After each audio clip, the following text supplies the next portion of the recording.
शिवसेना जिंदाबाद। ममता ताई आगे बढ़ो, हम तुम्हारे साथ हैं, ममता ताई आगे बढ़ो, हम तुम्हारे साथ हैं। शिवसेना जिंदाबाद। जीतेगी भाई जीतेगी, ममता ताई जीतेगी, जीतेगी भाई जीतेगी, ममता ताई जीतेगी।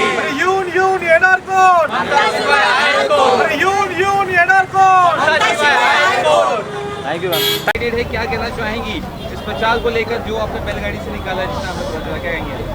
प्रचार रैली के लिए मैं बहुत खुश हूँ क्योंकि बहुत सारे लोग आए थे, बहुत संख्या में उपस्थित थे, इसलिए मैं सबके लिए आभार मानना चाहती हूँ।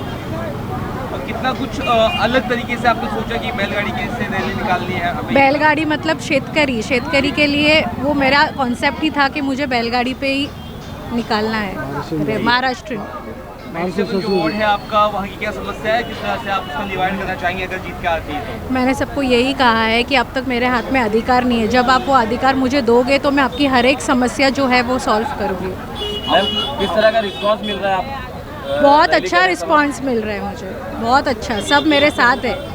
इस वार्ड की प्रमुख समस्या बताना चाहेंगे, क्या है कुछ? प्रमुख समस्या वही है, SRA की जो प्रकल्प है वो मतलब 20 साल से यहाँ पे लोगों को घर नहीं मिले, वो मेरा पहला मोटो है कि लोगों के लिए करूँ। और आपको तो पता है रास्ते सब खुदे हुए हैं, वो रहेगा। पारिवारिक लेगेसी आपकी हमेशा चलते चली आए, नगर सेवक रह चुके हैं आपके पिताजी, आपकी माता जी, क्या कुछ उनसे आपको सीखने मिला है और किस तरह से आप उसे इस चुनावी रैली में 40 सालों से ये दोनों समाज सेवा कर रहे हैं, इनको मैंने बचपन से काम करते हुए देखा है और उससे ही मैंने सीखा है। मेरे को बचपन से ही बाल कड़ू मिला हुआ है, इसलिए मैं इस फील्ड में आई हूँ।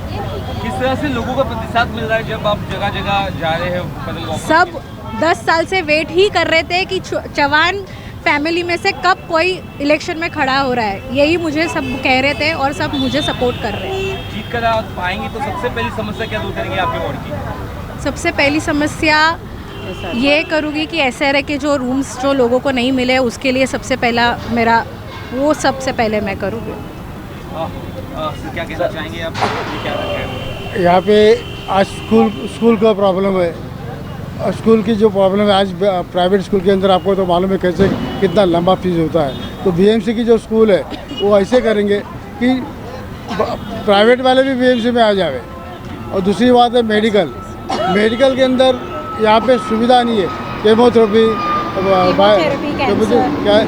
डायलिसिस, इसकी आज प्राइवेट में बहुत कुछ ये पैकेज तो BMC हॉस्पिटल के अंदर वो सब लाने की हम लोग कोशिश करेंगे। और कम से कम 100-200 रुपये के अंदर कीमोथेरेपी होनी चाहिए, डायलिसिस होना चाहिए, ऐसे हम लोग सेवा करेंगे। और तीसरी बात है, आज मैं 40 साल से पॉलिटिक्स में हूँ, 40 साल में मैंने सब समाज को एक तरफ देखा है। मैं सबको पहला भारतीय मानता हूँ, उसके बाद अपन महाराष्ट्र में रहते तो महाराष्ट्र हो गए, मैं कोई जात पात मानता नहीं हूँ। और मेरी जो यहाँ पे पूरी कम्युनिटी है, मिक्स कम्युनिटी है, मुस्लिम सबसे ज़्यादा है, उसके बाद हम लोग महाराष्ट्र है, उसके बाद गुजराती है, उसके बाद यूपी वाले हैं, लेकिन मैं किसी को भी नहीं मानता हूँ। हमारे यहाँ 92 में हिंदू मुस्लिम राइट हो गई थी, एक बिल्कुल सीधा सिंपल सा भी केस नहीं हुआ है। हम लोग दोनों मिलकर समझ के बाद सब कुछ करते हैं। जी मैम, क्या कुछ कहना चाहेंगी, कितना प्राउड फील हो रहा है आपको?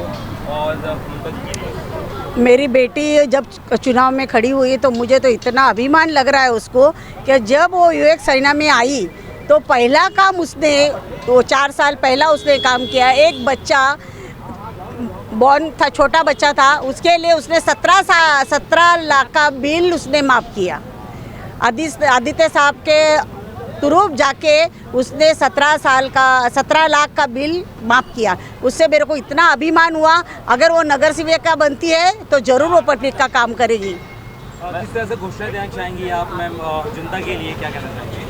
अपने वार्ड के लोगों से क्या अपील करना चाहेंगे? जनता के लोगों के लिए मैं सिर्फ इतना ही कहना चाहती हूँ कि जैसे आपने चौहान कुटुंब को हमेशा